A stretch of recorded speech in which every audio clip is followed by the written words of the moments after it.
Hello बच्चों, मैं आज आप लोग के लिए मोशन इन वन डायमेंशन का वीडियो नंबर 4 लेकर आया हूँ। पिछले वीडियो में थोड़ा सा बात बच गया था जिसमें हम लोग इंस्टेंटेनियस स्पीड की बात कर रहे थे। मैं वहीं से शुरू करता हूँ। सबसे पहले हम लोग देखते हैं इंस्टेंटेनियस स्पीड।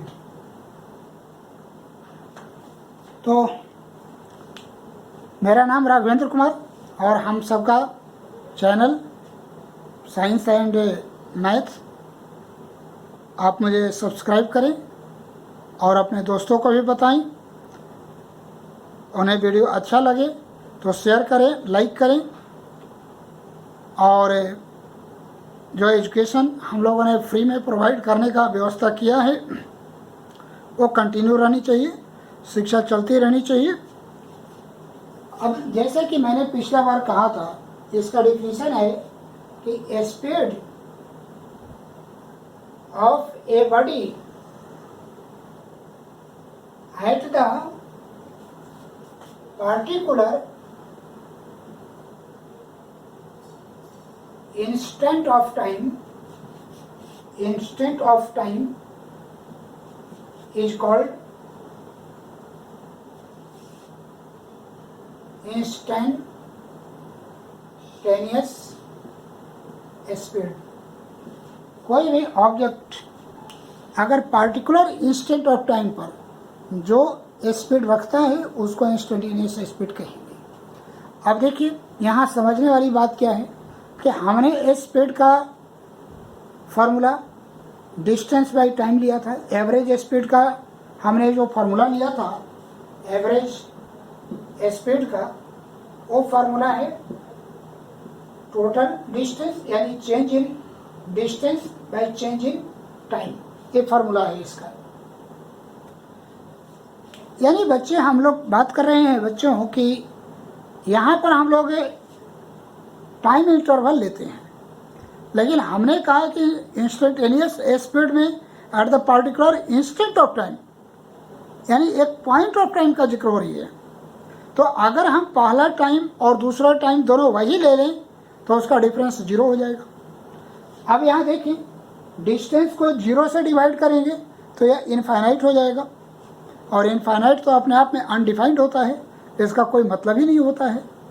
तो मेरा कंसेप्ट ही गलत हो गया पूरा का पूरा। इसका मतलब कि हमें इसके बारे में कुछ और बातें समझना है।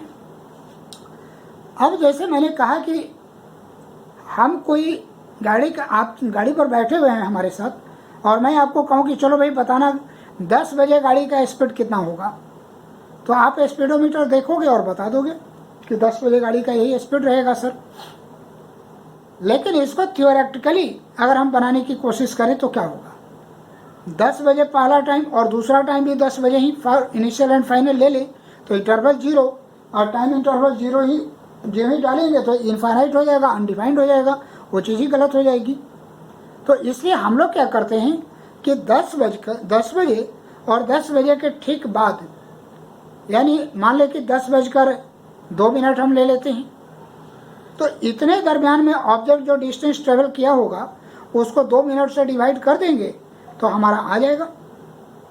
अब 10 बजे और 10:02 में बहुत ज़्यादा फर्क नहीं होगा, तो इस तरीके से हम इंस्टेंटेनियस स्पीड के आसपास आ जाएंगे। लेकिन कोई बच्चा कहेगा कि सर 2 मिनट यानी 120 सेकंड होता है, ये टाइम तो बहुत ज़्यादा है। चलो कोई बात नहीं, हम टाइम को 15 सेकंड ले लेते हैं। 10 बजे और 10:15, यानी टाइम इंटरवल मेरा कितना हो जाएगा, 15 सेकंड हो जाएगा। अब 15 से डिस्टेंस को डिवाइड करेंगे तो कुछ स्पीड तो आएगा ही, और वो स्पीड लगभग 10 बजे ही माना जाएगा, क्योंकि 10 बजे और 10:15 में बहुत ज़्यादा फर्क नहीं है। कोई बच्चा कहेगा कि नहीं सर 15 का 15 का फ़र्क है, हम टाइम को और कम कर लेते हैं, 2 सेकंड कर लेते हैं। फिर बच्चा कोई कहेगा कि सर 2 सेकंड भी बहुत होता है, तो उसके लिए हम लोग क्या करते हैं कि देखिए, एक बड़ी महत्वपूर्ण चीज़ है कि टाइम इंटरवल टेंड्स टू 0, और यहाँ हम लोग लिमिट लगाते हैं। कहने का मतलब ये हुआ कि टाइम इंटरवल टेंड्स टू 0 का मतलब होता है कि टाइम इंटरवल 0 के जितना करीब हो जैसे हमने कहा पहले 120 सेकंड लिया तो आपने कहा कि ज़्यादा है, ठीक है। हमने 15 सेकंड लिया फिर भी आपने कहा कि ज़्यादा है। हमने 2 सेकंड ले लिया फिर भी आप कहेंगे कि ज़्यादा है, ठीक है। हम आपके ऊपर छोड़ देते हैं कि टाइम इंटरवल जितना कम से कम ले सकते हैं, 0 के लगभग ले सकते हैं, लेकिन टाइम इंटरवल 0 नहीं होगा। इसका मतलब यही होता है कि टाइम इंटरवल टेंड्स टू 0 का मतलब कि टाइम इंटरवल जितना कम करना है कर लीजिए, बट 0 नहीं करिए। और इस तरीके से आप 10 बजे के एकदम करीब पहुंच जाएंगे।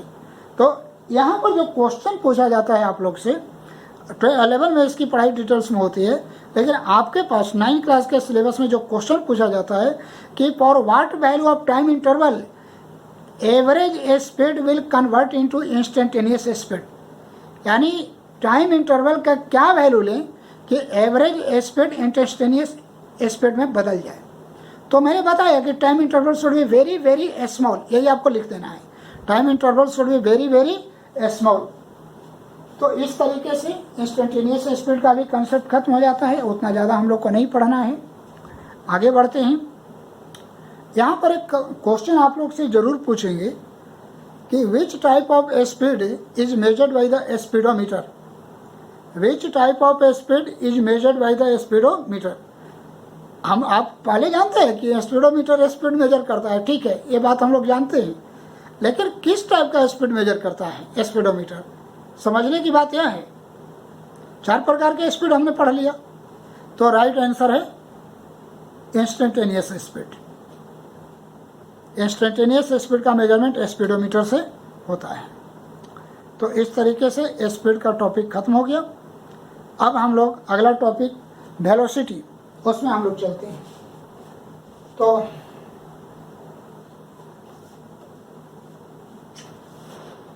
अब आज का अगला टॉपिक होगा हम लोग का velocity.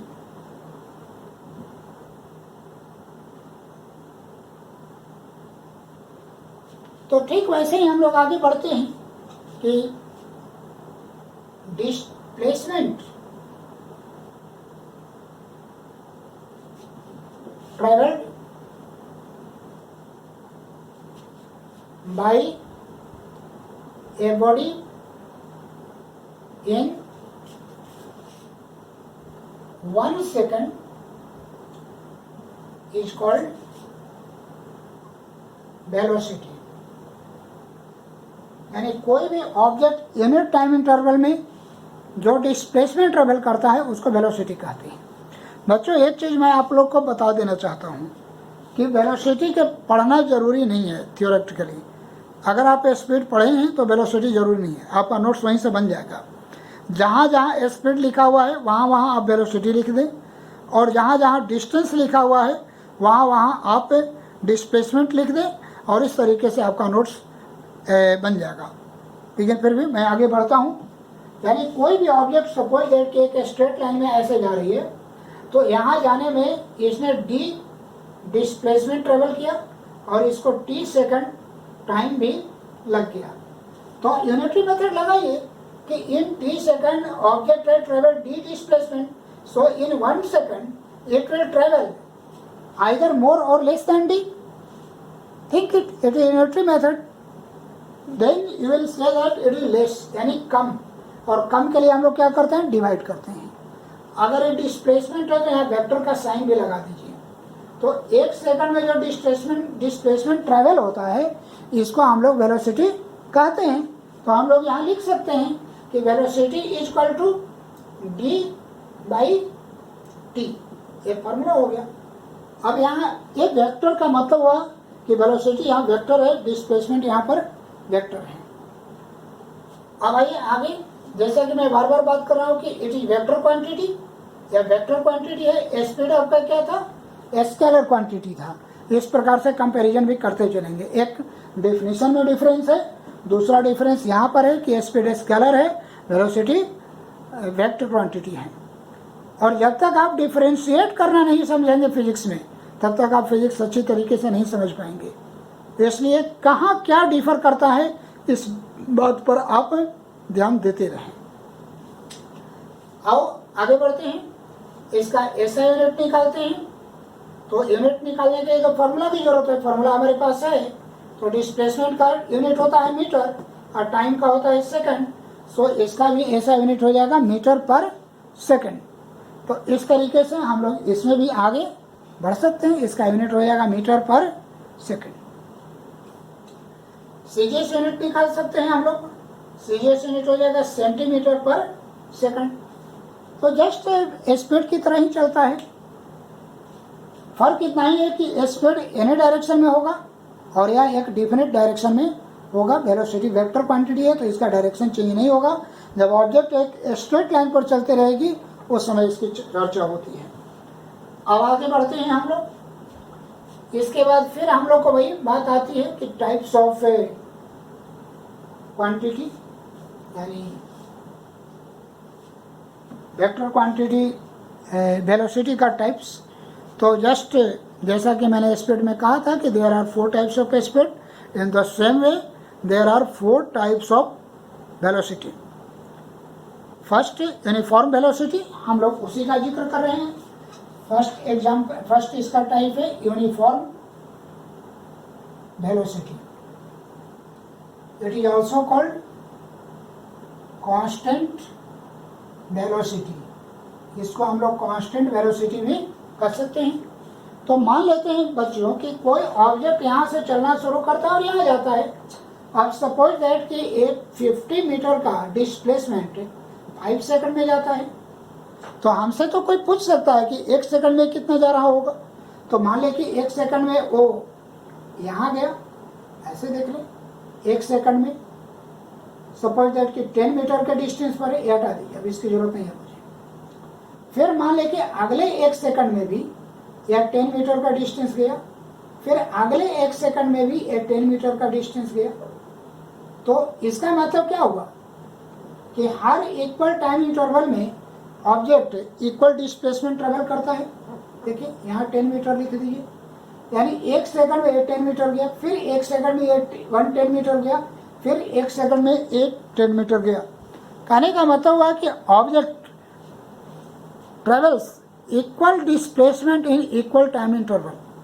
Such type of velocity is called the uniform velocity. Now we can write if the object, if the body travels equal displacement in each equal time intervals, then its velocity is called uniform velocity. तब इसकी velocity uniform velocity कही जाती है। अब uniform velocity का graph बना लेते हैं। तो ये वैसे ही ग्राफ आएगा। ये अगर डिस्प्लेसमेंट मान ले और इसको टाइम मान ले, तो मैं अब अलग अलग नहीं बना रहा हूँ। यूनिफॉर्म का ग्राफ कैसा होता है बच्चों? स्ट्रेट लाइन होता है। तो डिस्प्लेसमेंट बटे टाइम वेलोसिटी होता है और ये स्ट्रेट लाइन यूनिफॉर्म को बताता है।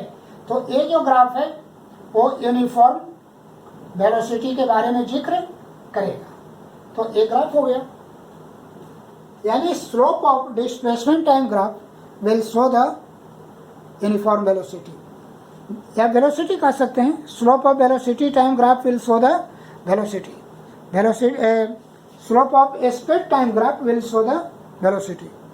अब स्लोप निकालने का तरीका तो वही है। अब मान ले कि यहाँ पर एक एग्जांपल ले लेता हूँ। मान लेते हैं कि ऐसे हमारा कोई ग्राफ दिया हुआ है, ये 0 है, ये 1 है, ये 2 है और यहाँ 3 है। सपोज ये हमारा 10 है और ये मेरा 20 है और ये मेरा 30 है। यहाँ पर डिस्प्लेसमेंट है, यहाँ पर हमारा टाइम है। अब हमसे पूछा जा रहा है कि आप इसकी वेलोसिटी बताएं। वेलोसिटी तो यूनिफॉर्म है, ग्राफ से क्लियर है। ये स्ट्रेट लाइन है इसलिए यूनिफॉर्म है, ग्राफ से क्लियर है। लेकिन इसकी वेलोसिटी है कितनी? तो मैं अभी बताया हूँ आपको कि डिस्प्लेसमेंट टाइम ग्राफ का स्लोप वेलोसिटी बताता है। और पिछले वीडियो में मैंने बताया कि स्लोप का मतलब क्या होता है, यानी डिस्टेंस बटे टाइम से आपको वेलोसिटी आता है। तो अगर डिवाइड करके कोई फिजिकल क्वांटिटी इन दोनों से निकल रहा है तो आप वहाँ पर स्लोप निकालेंगे तो फिजिकल क्वांटिटी आ जाएगा। यानी वेलोसिटी का निकालने का तरीका होगा कि वेलोसिटी इक्वल टू हो जाएगा स्लोप। स्लोप का मतलब होता है y2 minus y1 by x2 minus x1। Slope का यही फॉर्मूला होता है, पिछले वीडियो में मैंने डिटेल से इसको बताया है। अब आप क्या करो बच्चों कि यहाँ पर 2 पॉइंट ले लो, एक यहाँ ले लेते हैं और हम एक पॉइंट यहाँ ले लेते हैं। यहाँ से इस पर आते हैं 1 पर आ गए, यहाँ से इस पर आते हैं 3 पर आ जाते हैं, यहाँ से इस पर आते हैं 10 पर आ जाते हैं, यहाँ से इस पर आते हैं 30 पर आ जाते हैं। तो y2 हो गया 30, एक पॉइंट 1 और एक पॉइंट अगर 2 ले ले तो y2 30 और y1 हो गया 10, तो 30 माइनस 10 यूनिट क्या है, मीटर है, लिख दीजिए। अब x2 कितना है बच्चों, 3 है, और x1 कितना है, 1 है। यहाँ पर सेकंड है तो सेकंड लिख दीजिए। तो कितना हो जाएगा, इस तरीके से इसको हम कैलकुलेट कर सकते हैं। 20/2 कट जाएगा 10, यानी 10 मीटर पर सेकंड इस ऑब्जेक्ट की वेलोसिटी होगी। इस तरीके से हमने ग्राफ के द्वारा वेलोसिटी निकाल सकते हैं। ग्राफ के द्वारा एक चीज़ और हम इसमें कर सकते हैं बच्चों, अगर इसी तरीके से ग्राफ पेपर आप ले लो और मान लो कि आपसे कोई पूछता है कि बताइए 4 सेकंड के बाद ऑब्जेक्ट का डिस्प्लेसमेंट कितना होगा, तो आप क्या करोगे, 4 सेकंड यहाँ ले लोगे, ये ग्राफ को आगे बढ़ा दो, यहाँ से आप ऐसे चले जाओगे ग्राफ पर और ग्राफ से आप इस पर चले जाओगे, तो यहाँ जो फिजिकल क्वांटिटी आपको, यहाँ जो नंबर आपको रिप्रेजेंट होगा, पर आपसे नंबर आपको 40 आएगा ग्राफ पेपर पर, तो 4 सेकंड में इसका डिस्प्लेसमेंट हो जाएगा 40 मीटर। तो इस ग्राफ से हम डिस्प्लेसमेंट भी निकाल सकते हैं कि अगर एक ट्रेंड मुझे मालूम है तो अगले 2 सेकंड में, 3 सेकंड में, 5 सेकंड में ऑब्जेक्ट कहाँ जाएगा, हम ग्राफ से कैलकुलेट कर सकते हैं और वेलोसिटी भी इसका निकाल सकते हैं। ठीक है, अब हम लोग, आप कभी नोट्स बना रहे हो तो कॉपी और पेन लेकर बैठे और वीडियो को पॉज करके नोट्स लिख ले, ये आपके बहुत काम आएंगे।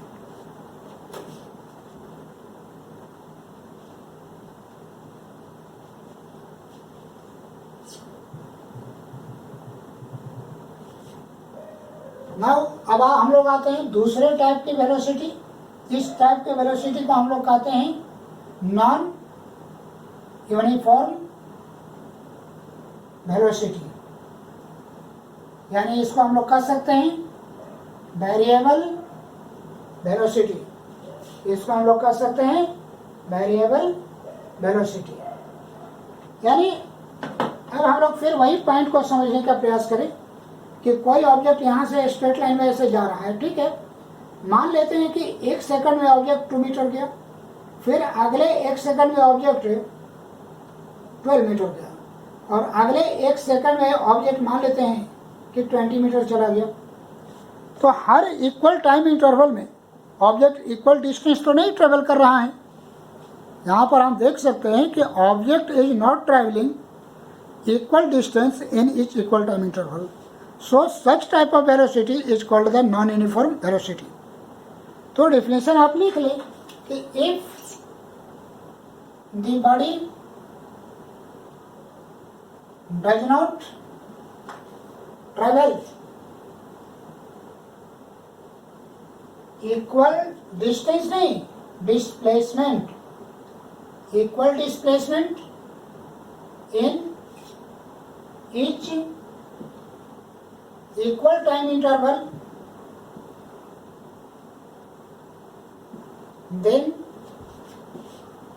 its velocity is called non-uniform velocity.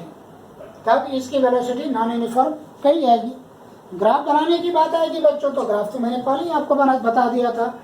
यहाँ पर फर्क क्या होगा, यहाँ पर डिस्प्लेसमेंट हम लोग लिखेंगे, यहाँ पर टाइम लिखेंगे, और डिस्प्लेसमेंट टाइम ग्राफ अगर नॉन यूनिफॉर्म है तो ऐसे कर्व लाइन बनेगा।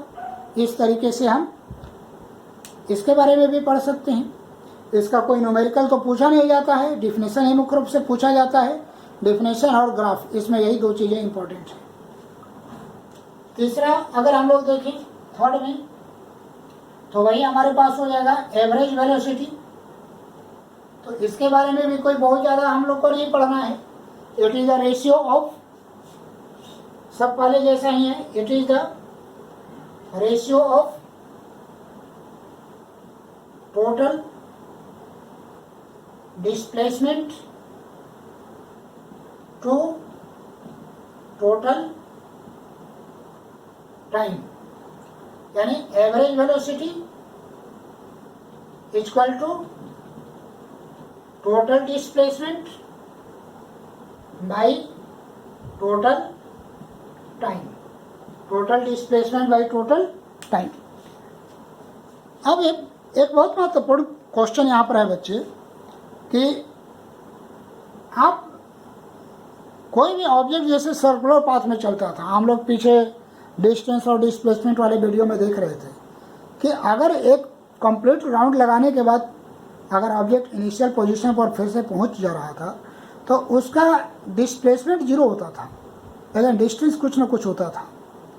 अगर उसी क्वेश्चन में हम आपसे वेलोसिटी पूछें तो वेलोसिटी ऑब्जेक्ट का जीरो हो जाएगा, क्योंकि डिस्प्लेसमेंट तो जीरो है, तो वेलोसिटी बराबर डिस्प्लेसमेंट बाई टाइम, यानी जीरो बाई टाइम कुछ भी रहा होगा वो जीरो हो जाएगा, लेकिन उसका स्पीड रहेगा। तो अब लास्ट में आपका इंस्टेंटेनियस स्पीड बचता है, इंस्टेंटेनियस वेलोसिटी। तो यहाँ भी वही है कि velocity of the object at the particular instant of time is called the instantaneous velocity. और इसमें बहुत कुछ ज़्यादा पढ़ना नहीं है, सारे इंस्टेंटेनियस स्पीड का जो कॉन्सेप्ट इसी वीडियो में मैं बताया हूँ ये वही कॉन्सेप्ट चलेगा, तो इससे ज़्यादा कोई क्वेश्चन नहीं बनता है। इसके बाद जो क्वेश्चन आता है आप लोग का बोर्ड में या स्कूल में, वो क्वेश्चन आता है कि स्पीड और वेलोसिटी का क्या डिफरेंस होगा, वो बताइए। तो स्पीड जो होता है वो पहली बात तो स्केलर क्वांटिटी है और वेलोसिटी वेक्टर क्वांटिटी है। आप इस तरीके से कभी भी डिफरेंस अगर आपको लिखना होगा तो आप लोग तो जानते ही हैं कि कैसे डिफरेंस लिखा जाता है। हम लोग पेज को दो पार्टों में ऐसे डिवाइड कर लेते हैं, ऐसे, और यहाँ स्पीड और यहाँ पर वेलोसिटी ऐसे लिख लेते हैं। पहला पॉइंट है कि इट इज स्केलर, यह स्केलर क्वांटिटी है, और इसका पहला पॉइंट है इट इज वेक्टर, यह वेक्टर क्वांटिटी है। दूसरा है कि स्पीड जो होता है वो डिस्टेंस बाई टाइम होगा, और वेलोसिटी जो होगा आपका डिस्प्लेसमेंट बाई टाइम होगा। तीसरा कि speed is always greater than zero और इक्वल टू जीरो, क्योंकि वेक्टर स्केलर क्वांटिटी है तो स्केलर क्वांटिटी ग्रेटर देन या इक्वल टू जीरो होता है। लेकिन वेलोसिटी आपका वेक्टर क्वांटिटी है तो it may be positive, negative और जीरो, ये भी डिफरेंस हो जाएगा। और एक और डिफरेंस हो जाएगा कि डिस्टेंस वर्सेस टाइम ग्राफ जो होता है वो डिस्टेंस वर्सेस टाइम ग्राफ जो होता है स्पीड होता है, लेकिन डिस्प्लेसमेंट वर्सेस टाइम ग्राफ जो होता है ये आपका वेलोसिटी होता है।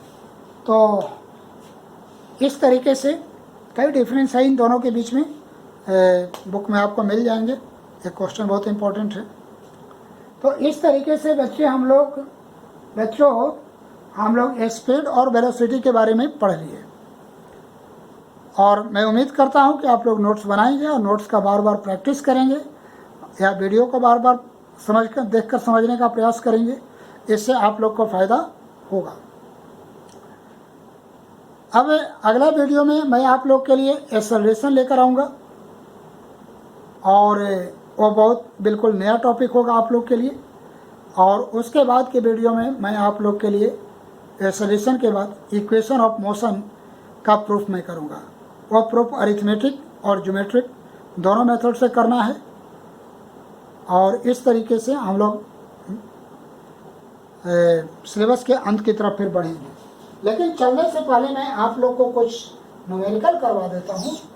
अब जैसे मान लेते हैं कि वही क्वेश्चन है कि क्वेश्चन हमारा है कि कोई ऑब्जेक्ट ऐसे सर्कुलर पाथ पर चलता है ऐसे, और मान लेते हैं कि ऑब्जेक्ट डायमेट्रिकली अपोजिट पॉइंट पर जाता है, यानी ऑब्जेक्ट ऐसे चलते हुए ए से बी पर जाता है और इसका रेडियस 14 मीटर है, इसका रेडियस 7 मीटर मान लो 7 मीटर है, और मान लेते हैं कि ऑब्जेक्ट को ए से बी में जाने में मान लेते हैं कि 5 सेकंड का टाइम लगता है, तो इसका स्पीड और वेलोसिटी निकालें।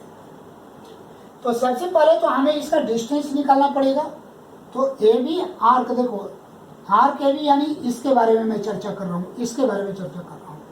और आर्क ए बी जो है यही आपका डिस्टेंस है, डिस्टेंस है यार। और आर्क क्या है, सरकमफेरेंस का आधा है, इतना ही दूर है ना।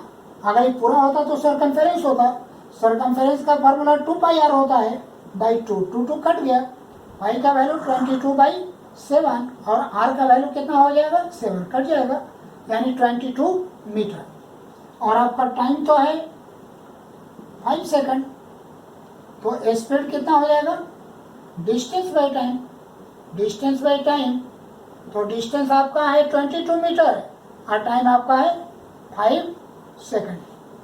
तो इस तरीके से हम लोग देखेंगे कि 22/5 4.4 मीटर पर सेकंड, इस तरीके से आपका वेलोसिटी स्पीड आ जाता है। अब वेलोसिटी की जिक्र करेंगे तो वेलोसिटी इक्वल टू हो जाएगा डिस्प्लेसमेंट बाई टाइम। अब आप सोचिए, हमने अभी तक आप लोग को पिछले वीडियो में डिस्प्लेसमेंट निकालने के लिए बताया था, यानी ऑब्जेक्ट का इनिशियल पोजीशन यह है और फाइनल पोजीशन यह है। तो इनिशियल टू फाइनल सीधे ये जो लाइन होगा यही डिस्प्लेसमेंट बताएगा।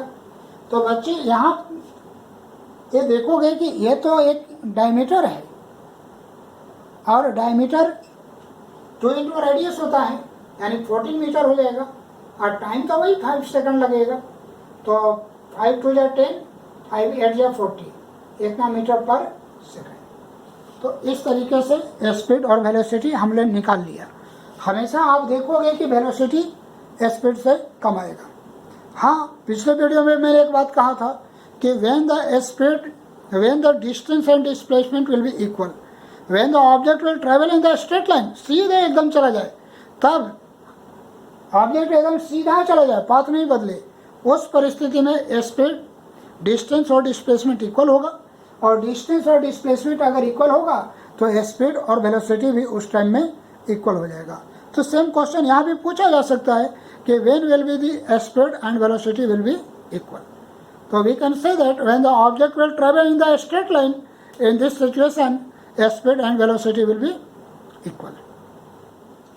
कुछ और हम ले लेते हैं न्यूमेरिकल इस तरीके से।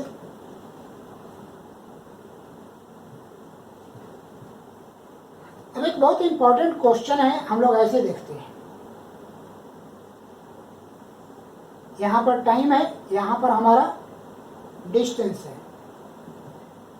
अब मान लेते हैं कि कोई एक ऑब्जेक्ट ए ऐसे जा रही है, इसका ग्राफ ए है, दूसरी ऑब्जेक्ट बी ऐसे जा रही है, इसका ग्राफ ए दिया हुआ है, डिस्टेंस टाइम ग्राफ। मान लेते हैं कि 0 है, ए 5 है और सपोज दैट इसके सामने ये आपका 7 है और इसके सामने अगर देख ले तो ये आपका मान लेते हैं कि 20 मीटर है।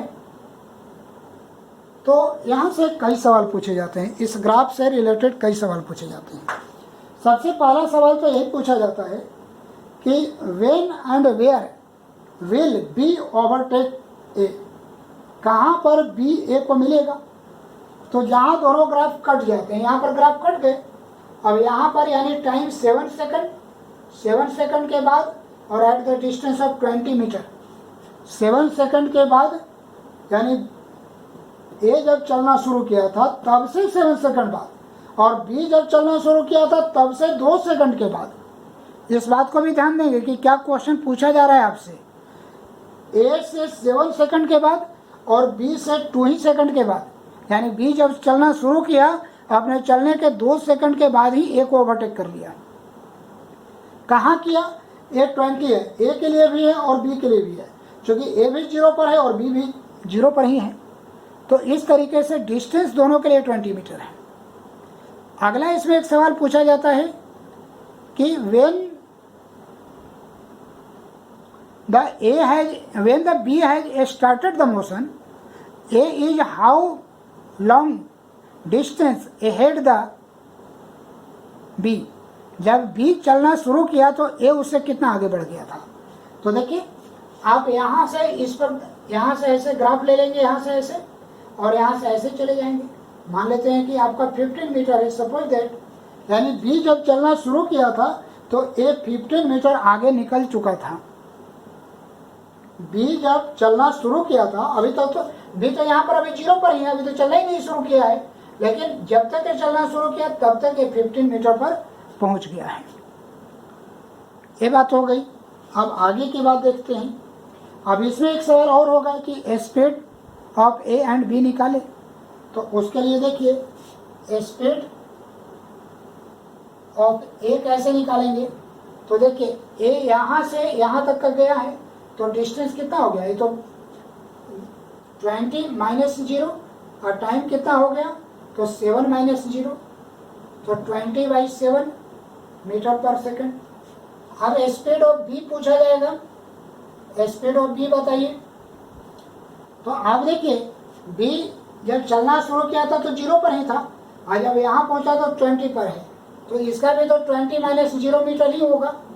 लेकिन बी का टाइम देखिए, बी जब चलना शुरू किया था तो टाइम 5 सेकंड पर वो चलना शुरू किया था, और जब पहुंचा है तो 7 सेकंड पर पहुंचा है, यानी यहाँ पर 7 माइनस 5 मीटर हो जाएगा।